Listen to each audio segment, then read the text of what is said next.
El lunes 13 va a ser el Día Internacional para la Reducción de los Desastres vinculados a fenómenos naturales, ¿verdad? Y además el Día Internacional del Lenguaje Claro, ese que tanto necesitamos para mejorar nuestra comunicación, nuestras posibilidades de entendernos, hablar claro. En 1822, la historia reporta que el 13 de octubre, el libertador Simón Bolívar produce lo que se conoce como una declaración llamada Mi delirio sobre el Chimborazo, donde reflexiona profundamente alrededor del encuentro con el Dios del tiempo, la eternidad, y sobre los eventos políticos que estaban ocurriendo en territorio americano y europeo fundamentalmente.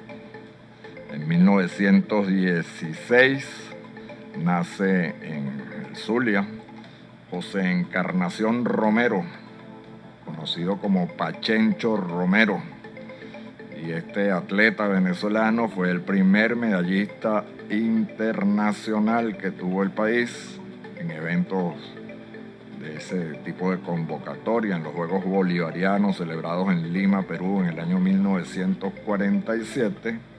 Pachencho Romero obtuvo la medalla de oro en lanzamiento de jabalina. En 1983, hace poquito, ¿cuánto? 17 y 25, 42 años. 42 años se lanza al mercado el teléfono móvil celular por primera vez con una tecnología analógica 1G de primera generación. ¿Vamos por cuál? Por la quinta o la sexta generación ya, ¿verdad? Y el martes 14 de octubre va a ser el Día Mundial de la Donación de Órganos y Tejidos para Trasplantes, una conducta que muchos deberíamos tratar de seguir. El Día Internacional para llamar la atención sobre la enorme cantidad, el gigantesco volumen de residuos electrónicos que estamos produciendo día a día. Va a ser el Día Mundial de la Normalización y el Día de la Costurera y el Trabajador Textil. En 1813, el Poder Municipal de Caracas le otorga al libertador, a Simón Bolívar, el título de libertador. En 1905 nace Isaac Pardo, otro médico, otro venezolano ejemplar, que además fue historiador, escritor, ampliamente reconocido. En 1964, tal día como hoy, pero en 1964, Martin Luther King obtiene el Premio Nobel de la Paz y estamos hoy, algunos años después, esperando por el pronunciamiento de la Academia. No sé si hasta ahora ya lo habrán hecho, pero hoy corresponde comunicar la selección que ha hecho ese comité sobre el Premio Nobel de la Paz correspondiente a este año. El miércoles 15 va a ser el Día Mundial de la Dignidad, el Día Mundial de la Ética, el Día Mundial del Lavado de Manos y el Día Internacional de las Mujeres Rurales. Además, católicos celebramos la festividad de Santa Teresa de Jesús. Y el 15 de octubre, pero de 1865, fallece don Andrés Bello, otro venezolano ejemplar, reconocido internacionalmente, constructor fundamental de la gramática de la lengua española.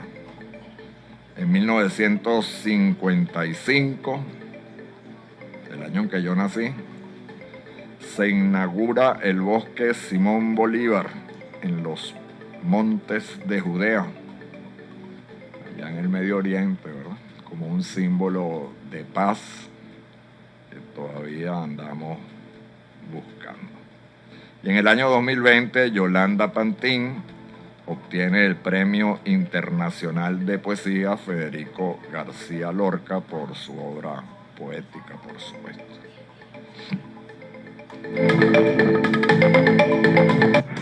Nuestros derechos, mis derechos. Vive tus derechos. Bien, en el repaso que hacemos semanalmente sobre los contenidos de la Constitución de la República Bolivariana de Venezuela, vamos a dar lectura al artículo 58, que se refiere al derecho a la información oportuna, y dice lo siguiente: la comunicación es libre y plural y comporta los deberes y responsabilidades que indique la ley. Toda persona tiene derecho a la información oportuna, veraz e imparcial, sin censura, de acuerdo con los principios de esta Constitución, así como el derecho de réplica y rectificación cuando se vean afectados directamente por informaciones inexactas o agraviantes. Los niños, niñas y adolescentes tienen derecho a recibir la información adecuada para su desarrollo integral. Extraordinario contenido, una declaración de principios extraordinaria que, bueno, tenemos que trabajar día a día porque se materialice.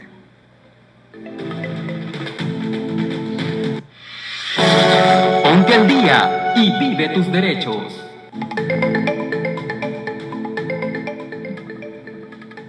Bien, en nuestra reflexión semanal sobre derechos humanos, hoy queríamos localizarnos en nuestra realidad un poco, ¿no? Primero que nada, celebrar aparentemente la liberación de los rehenes israelíes en Gaza, la liberación de los presos gazatíes palestinos, la entrada de la ayuda humanitaria, que parecen haber sido acordados plenamente por todos los actores. Eso es digno de celebración, aunque siempre pendiente de que eso no acaba con el conflicto, ¿no? En todo caso, en un mundo que deriva hacia la polarización en los extremos del arco iris, una polarización que lleva a la confrontación, noticias como estas son importantes, son significativas. Un poco el esfuerzo por ir reconstruyendo espacios de acuerdo, espacios de consenso. También quería conversar en torno a lo que está sucediendo con nuestra economía. Hemos visto cómo el proceso sostenido de pérdida del valor adquisitivo de nuestra moneda, de alguna manera devaluación no formal, viene afectando las capacidades de la mayoría de nosotros para atender con eficiencia muchas de las cosas que son esenciales. Por ejemplo, lo que tiene que ver con la alimentación, lo que tiene que ver con la salud, con los medicamentos que requerimos buena parte de los habitantes de este territorio, con la posibilidad de cumplir con nuestros compromisos en el pago de los servicios públicos, ¿verdad? El monto, los costos que están asociados en esto, pues lamentablemente crecen día a día y superan en muchísimos casos las posibilidades que tiene la gente para cumplir con esos compromisos esenciales que garantizan o que apoyan o que contribuyen a una vida digna. La solución no la tenemos, obviamente.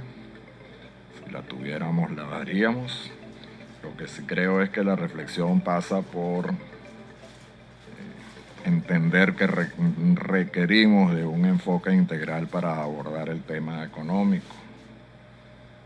Requerimos de una voluntad que nos permita priorizar las políticas públicas hacia objetivos que garanticen el acceso a los bienes y servicios que todos los venezolanos requerimos.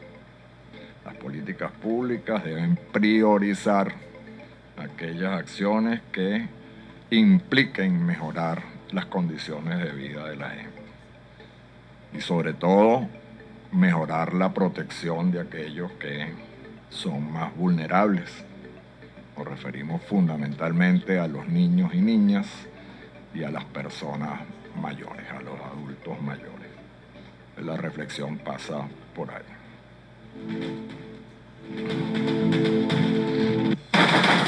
La protección y cuidado de la casa común está en nuestras manos. Vive tus derechos.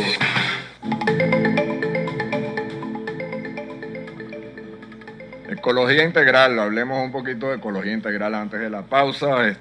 Solamente recordar que el día 6, el pasado 6 de octubre, se celebró el Día Internacional del Agua. Y ese Día Internacional del Agua en América Latina convocó un conjunto de foros, de encuentros gubernamentales y no gubernamentales para abordar el análisis, la reflexión sobre la situación del agua en la región. La UNESCO, la CEPAL fueron los organizadores de esos eventos. Tuve la oportunidad de escucharlos por la vía de las redes, los seminarios que se produjeron esos días, sobre todo ese día 6.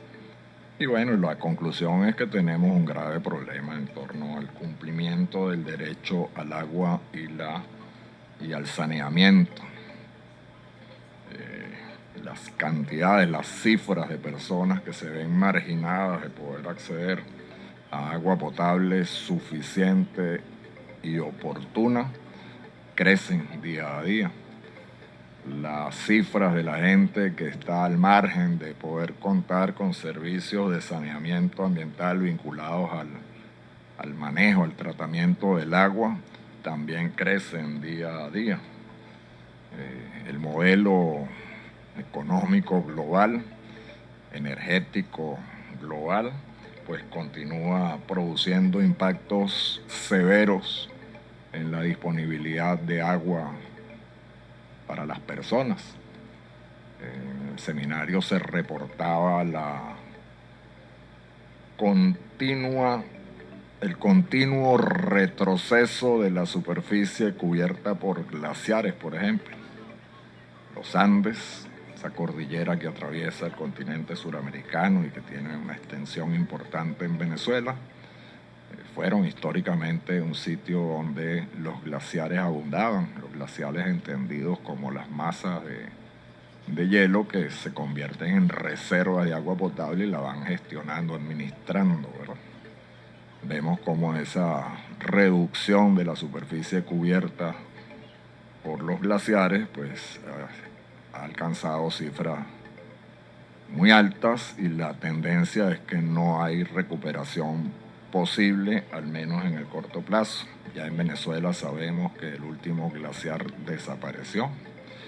Y bueno, eso es un llamado a que tenemos que encontrar los caminos que nos permitan detener la agresión sostenida.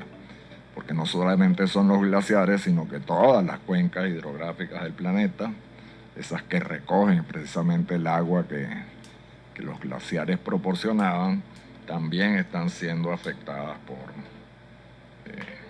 por lo que hacemos. Llamado es a proteger, a conservar, por supuesto. Sobre todo tenemos una necesidad urgente de generar información, datos. Eso se logra a través del monitoreo permanente, porque esos datos son esenciales para la definición de las políticas públicas que nos permitan adecuarnos a las nuevas realidades que están surgiendo.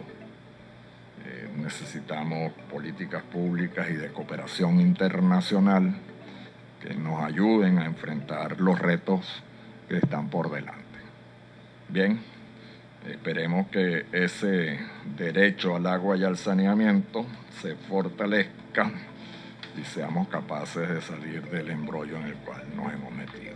11:31, vamos a ir a la pausa y ya retornamos con Vive tus Derechos.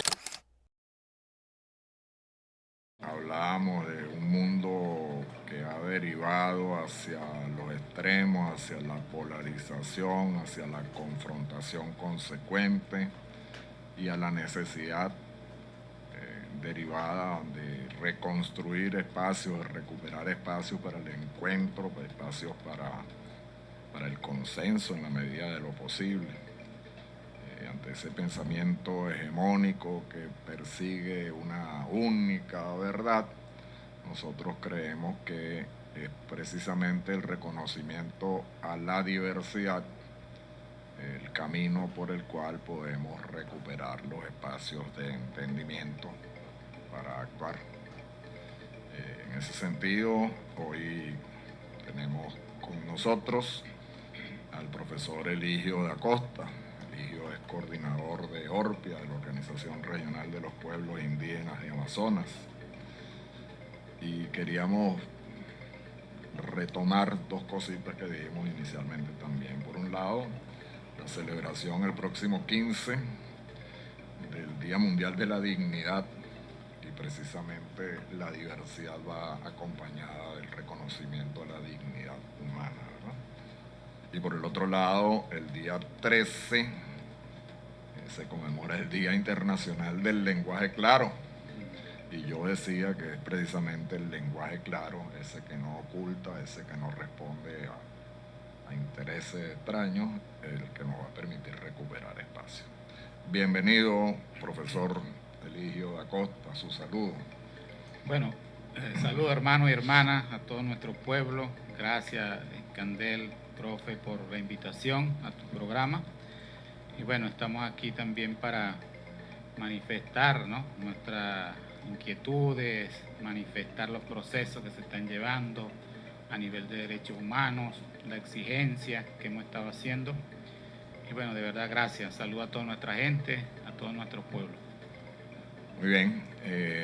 Precisamente en torno a esos encuentros, esos eventos, esas fechas que se aproximan o que están en desarrollo, que tienen que ver con derechos humanos esenciales, uno de los próximos es lo que llamamos la COP30, ¿verdad?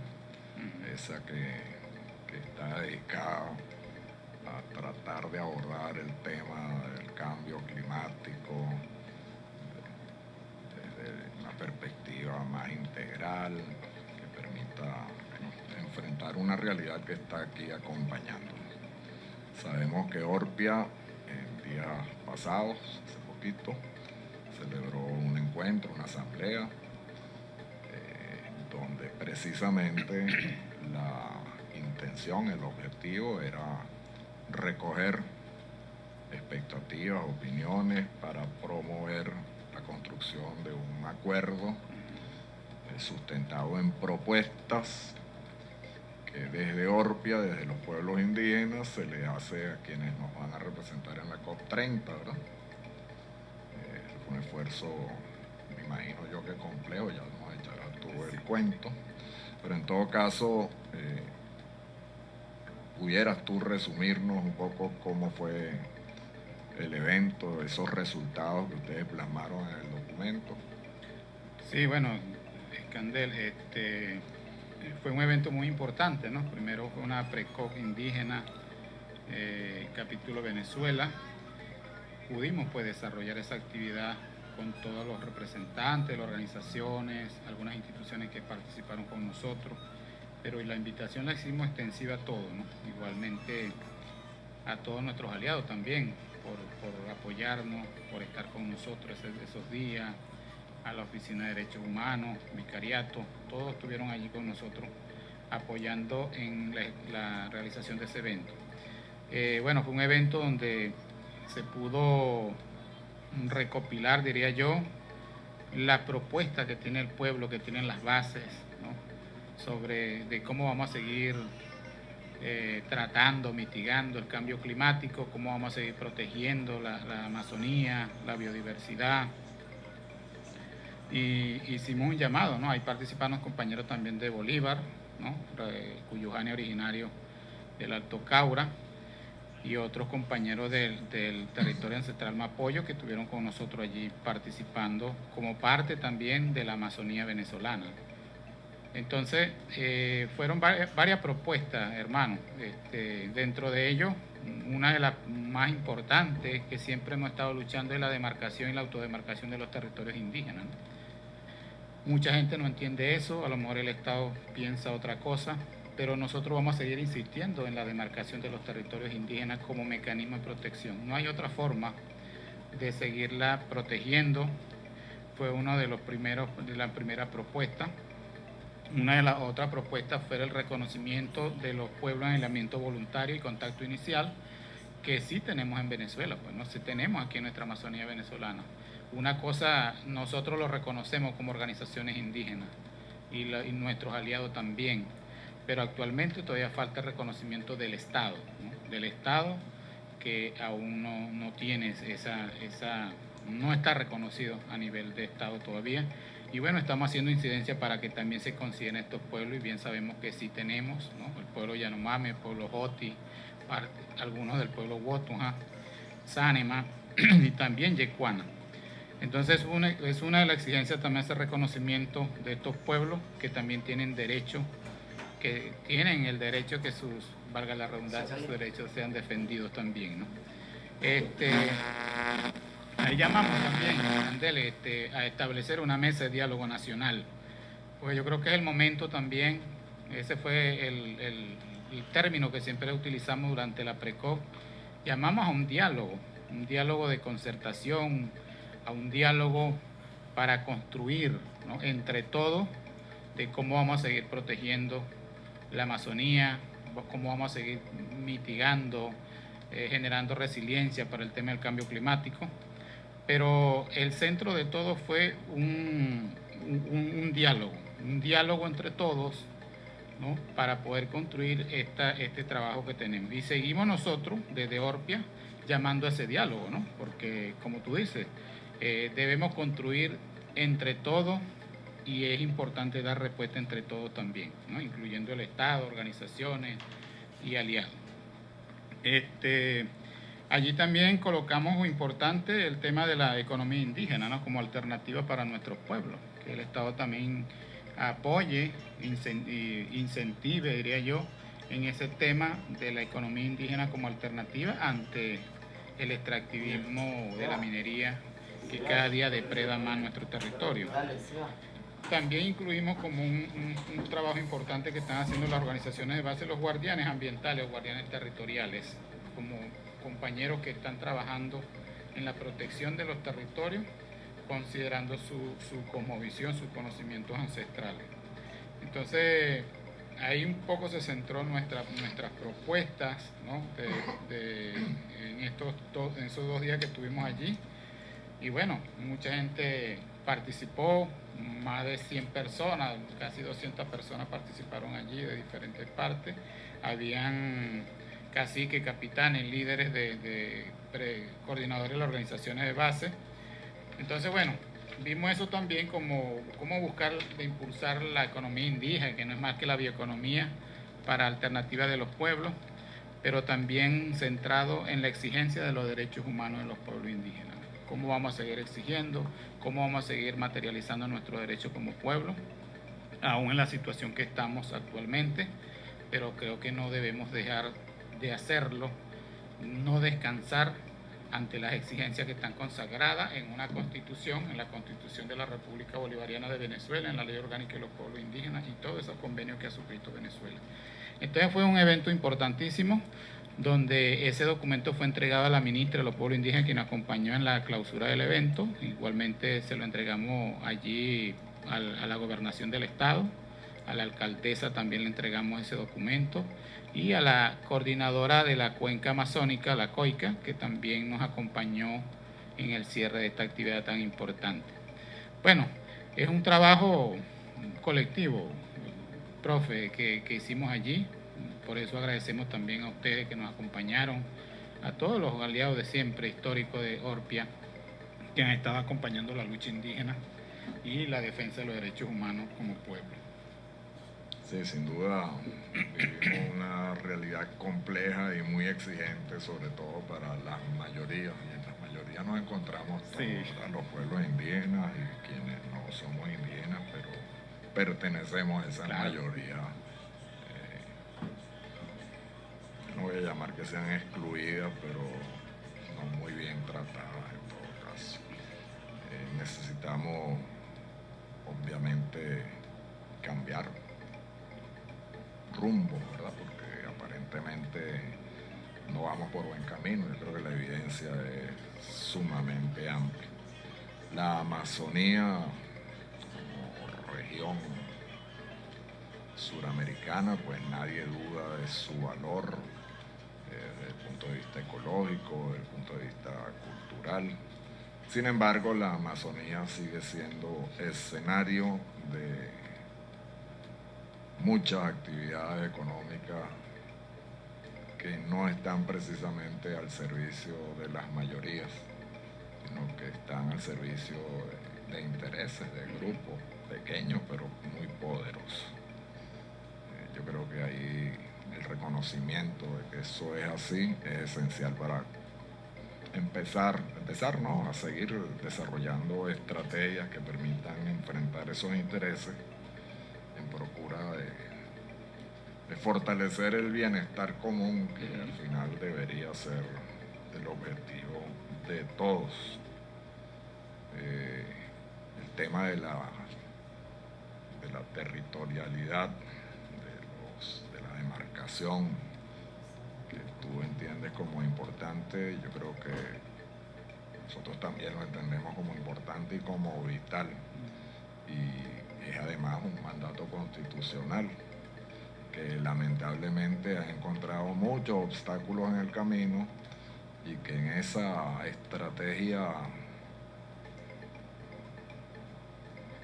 sin cabeza evidente de divide y vencerás, ha logrado que en ocasiones, durante prolongados momentos, tiempos, las prioridades hayan cambiado. Entonces, creo que hay que reconstruir esas prioridades y poner el tema de la demarcación, el tema de los territorios en el centro del esfuerzo de gestión de la organización.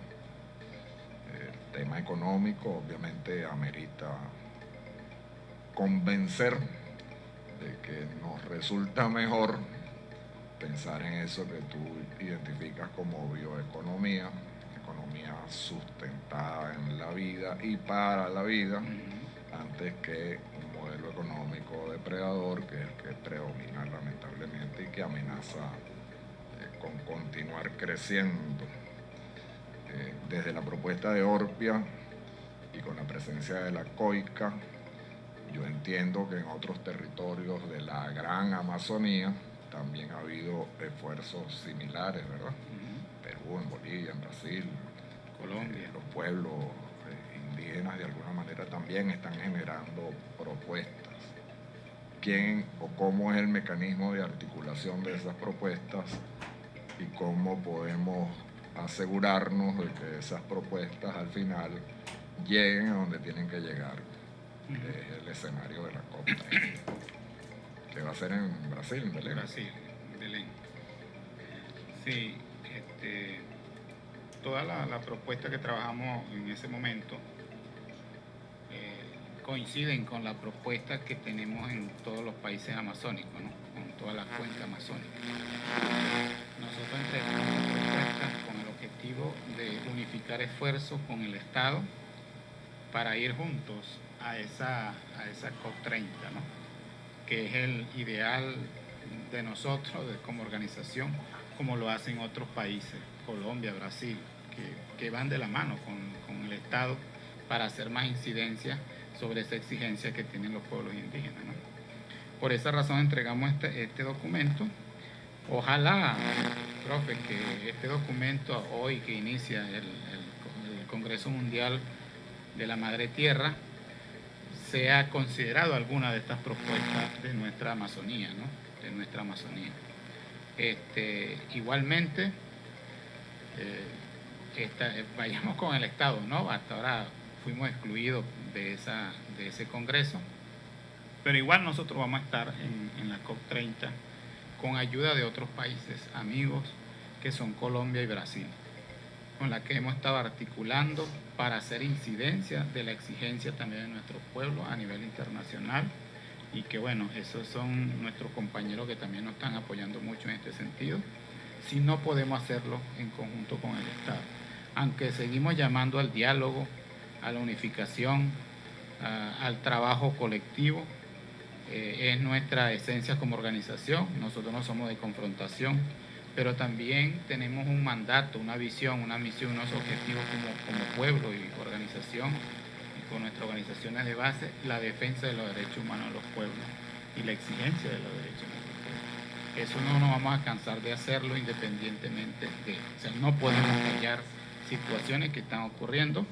Entonces, esa es la forma como lo vamos a llevar, profe, a través de otros compañeros que nos están apoyando para alzar nuestra voz también allá, no para en contra de nadie, sino alzar nuestra voz y llevar nuestra propuesta también a ese escenario tan importante, y que el mundo también escuche cómo realmente está nuestra Amazonía venezolana.